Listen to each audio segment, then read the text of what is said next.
Oh, and by the way, we're going to be speaking to a man of God who's broken another Guinness World Record. He's got one already, and it involves 24 hours of walking with a full shopping trolley on his back, covering getting on for 50 miles. He's from Blackpool, he's a pastor, his name is James Baker, and he joins us in about an hour's time, footsore, blisters on his shoulders, and raising money for a very good cause indeed. So, we've got a shopping trolley carrying pastor, we have got politics, we have got football all the way, and by the way, more football, and we've got you, as I said earlier, to repeat myself, I think we've got a show. Our next guest is off his trolley, which is good news for us, but definitely more relief for him, because for 24 hours, James Baker, campus pastor for King's Church Blackpool, went walkabout with a 30-kilogram shopping trolley strapped to his back, complete with shopping. Wow. In fact, he trekked James for almost 50 hours, and his efforts have earned him a Guinness World Record and a severe case of blisters. To tell us more, it's a bonkers but brilliant notion. Let's say good morning to Pastor James Baker from Blackpool. Good morning, James. I said it's for a very good cause. How did you come across this notion of wandering around like a kind of shopping trolley tortoise with this thing strapped on your back? And why did you do it? Yeah, I think there's good reasons why people don't carry shopping trolleys. No. But, this started off actually as a fundraising opportunity to support a community grocery. So I'm from Blackpool. In the church that I'm a part of, we support a community grocery, and it's in the same building, and there's about 30 of these dotted around the country. It's part of a charity called the Message Trust, right. And it's basically the sort of the halfway between a food bank and the full shop. So it's designed to try and help people that might be on low income have a really easy shop to go to. High brand products, everything, all sorts of stuff. Anyway, we wanted to try and raise some money. So a group of guys from our church said, hey, we'd be keen to go up Mount Snowdon. So this was last year, and they said, "Hey James, because I've done all sorts of other sort of fitness things. I'm actually currently still the Guinness World Record holder for furthest distance pulling a vehicle in 24 hours." And you covered, I think, get on this, folks, 32 miles. Yes. What vehicle did you pull in that case, James? It was a Peugeot Partner, so basically my work van. And I did it with my brother-in-law. So my brother-in-law, John, we both independently pulled vehicles. So he had a van, I had a van, and we both achieved 32 miles. And we actually made a bit of a gentleman's agreement that if we get to a certain point, we'll stop at the same distance together. Yeah. That's a whole another story altogether, but...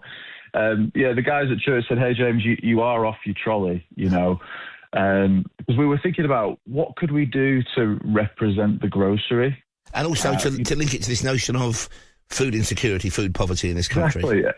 Because if we were going to climb the mountain, I had to take something with me that was a little bit more challenging than maybe what most people would go up. And so one guy said, "James, you're off your trolley." And I thought, trolley. So I spent a bit of time trying to work out how do you actually carry a shopping trolley. Yeah. You can do this in like a supermarket car park with people thinking, that Reverend Pastor bloke's bonkers. He said, "What's the matter with him?"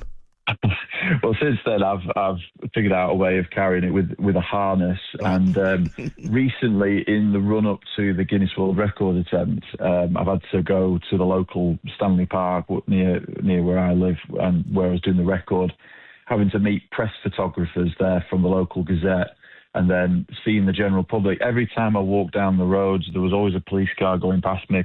I looked like I was on some sort of dodgy stag do in Blackpool.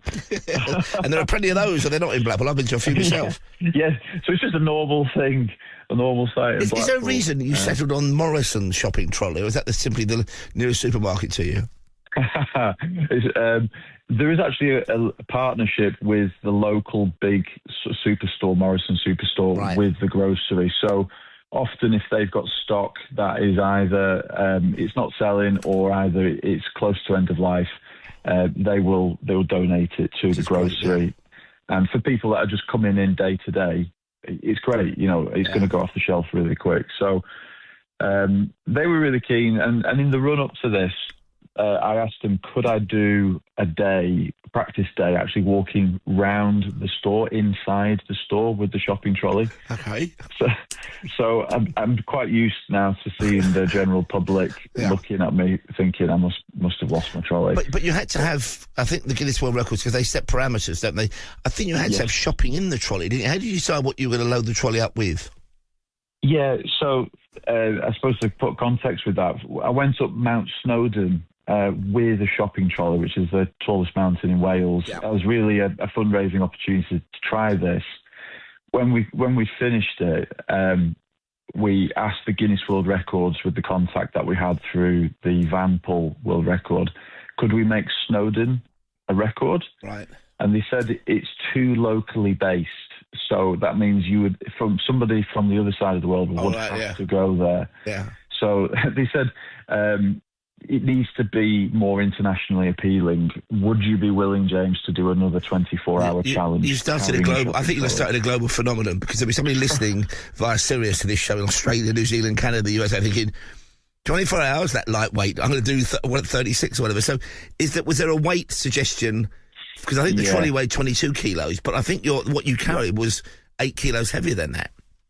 Yeah, well, they said there are different types. Not every trolley is made equal, and so they said if you've got if you've got a shopping trolley, then the trolley and its contents must weigh a certain amount. And so they said it's got to weigh 30 kilos, and it has to be a family-size shopping trolley. So the actual dimensions. Yeah. You can't just go around with... none of those ones where I'm just going to get me 6 bottles of wine on offer and a couple of crates of Stella. Not one of those shallow ones. It's got to be a full one. It's got to be full. But even if you had a small one, you'd probably still have to make it load up. But it had to be a big one because of the dimensions, and it had to actually fit between my hips and my head. Yeah. It's the practical things that you sort of come across by doing this. See, I'd have filled it with loo rolls and kitchen rolls. What did you have in your trolley?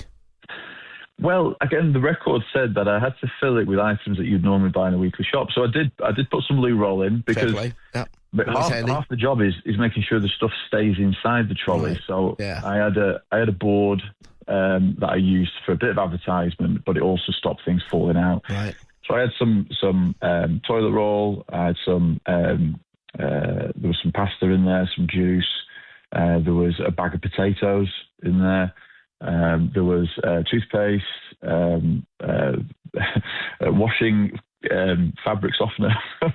Somebody was like the big shop, as my mum used to call it.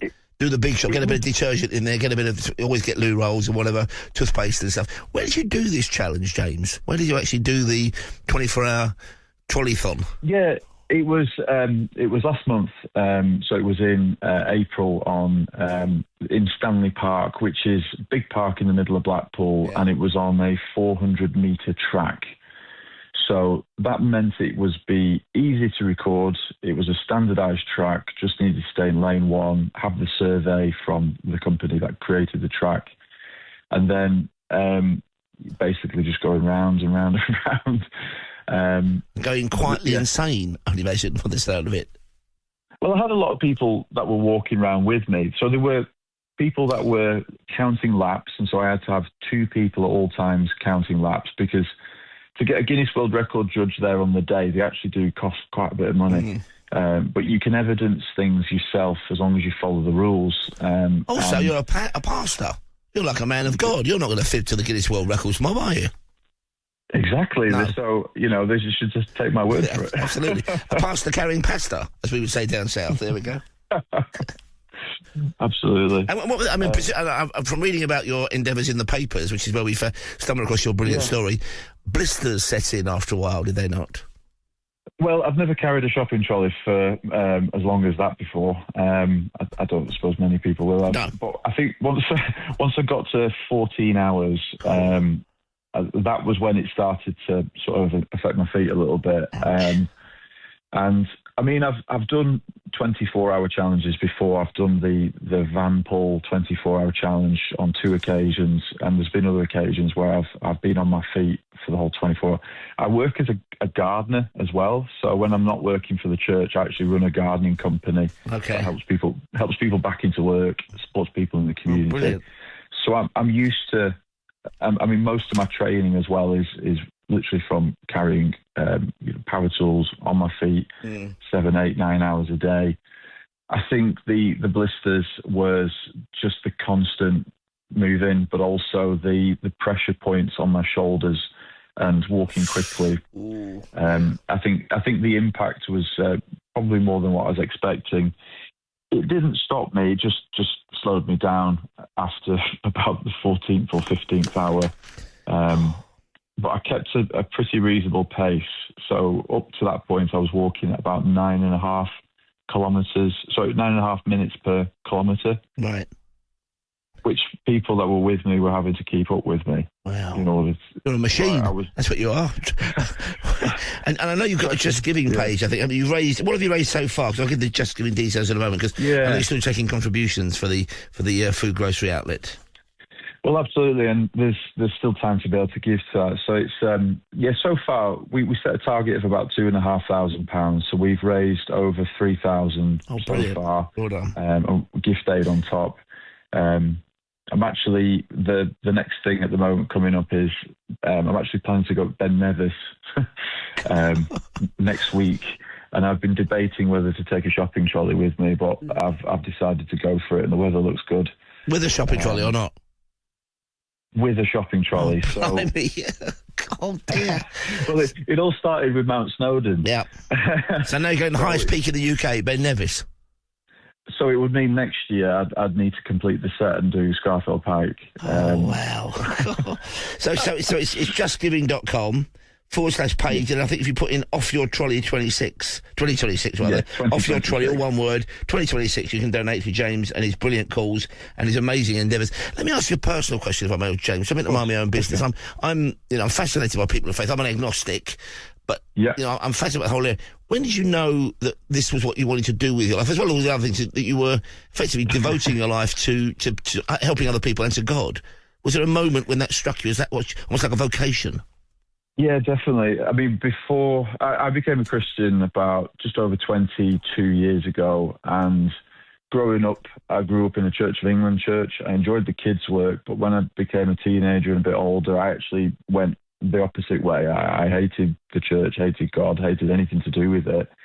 So I think the fact that I'm involved in leading a church now is like the biggest irony. I met a girl at college, and she went to a church, and if I was going to get anywhere with this girl, I had to go to church. So it's almost like a flirt to convert ministry. Yeah. So you haven't heard of the Ten Commandments then? You maybe you'll park that for a while, but you're away from them for a long time. But for me, I made a decision where I realised that if I was going to take this seriously, I didn't want to just do this for the girl. I had to make my own decision and think, if God is real, I've got to give everything to this. And everything that's good in my life now, even with the challenges that I've done, with the fundraising, the gardening work, everything else has come from that decision that I made just over 22 years ago to become a Christian. So everything's really stemmed from there. Been a fascinating guest, James, and I wish you luck in Ben Nevis.